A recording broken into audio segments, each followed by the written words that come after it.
Today we're going to make some orange cranberry bread.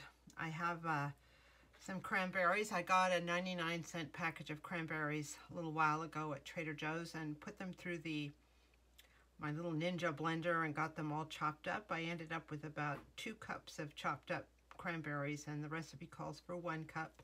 So one of these containers went in the freezer and the other one I have out. I also it also calls for oranges, and as you know, I volunteer at the food bank, and they let you take leftover produce at the end of the day. So there are some bags of oranges, so I grabbed those, and I'm currently juicing them to add to the mix. The recipe also calls for a tablespoon of orange zest, and orange zest, or any sort of citrus fruit zest, is that orange stuff on the outside, the colored stuff on the outside of the peel. It really gives a very strong flavor. So I wash the peels off and wash them off real well, and then I put them through this zester, which is basically just a grater with really tiny blades. If you don't have a zester, you can just use a regular grater, you know, on the tiniest setting. Now, it's really hard to get the zest to come off. Generally, it accumulates here like this. So I'm just going to continue to work on these peels until I have about a tablespoon. So on my wet ingredients, the pomegranate, the juice, and the zest are all prepped. So let's go ahead and start with the dry ingredients. I already have 2 cups of flour in here, just regular all-purpose flour, and the recipe calls for 3/4 cup of sugar, so I had that ready.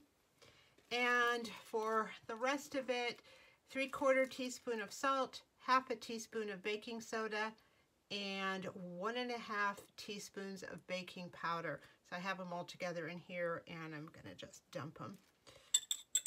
And this is a good point to make sure everything is really, really well blended. All your sodas, your salt, your sugar, your flour, because nothing's worse than biting into something and getting a big old chunk of unblended baking soda or salt or something like that. It's just really kind of not that great. So I make sure that everything is really, really well whisked and well blended. The next step is to add about 1/4 cup butter or margarine. I have some butter here, and to simply stir until it's crumbly. They said to soften this. So I guess they want a texture like a pie crust. So I'm going to start doing that, and I'll be back as soon as it's ready. So I ended up using my trusty pastry cutter to really make sure that all the little pieces of butter were well cut up and integrated in with the flour for that sort of crumbly effect. Now it's time to start with the liquids. It calls for 3/4 cup of orange juice. I juiced quite a few of those oranges I had. 1 sort of slightly beaten egg, and a tablespoon of that orange zest that I had made earlier with the grater. So I'm going to start mixing that up right now. They recommend mixing until everything is moistened. I made sure the orange zest was pretty well distributed. And now we add 1 cup of the chopped cranberries. And if you want to add nuts at this point, they recommend 1/2 cup of chopped nuts. So let's put that in there and start mixing.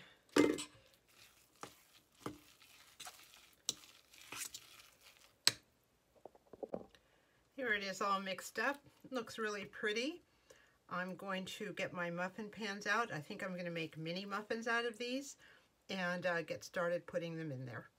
So I have a tray of mini muffins started with the little inserts there, the liners. I have one of these scoops. I love them. I have 2 sizes, a small size and a bigger size. They're great for cookies, and this particular size, which I think is 1 or 2 teaspoons, I'm not sure, is really perfect for this mini muffin. I just 1 scoop and it's good. So I'm going to fill this up. I have the oven preheated to 350, and as soon as I get this tray filled, I'm going to put them in and we'll see what happens. Well, here we are. Here's the second tray I took out of the oven. There's the first tray cooling off.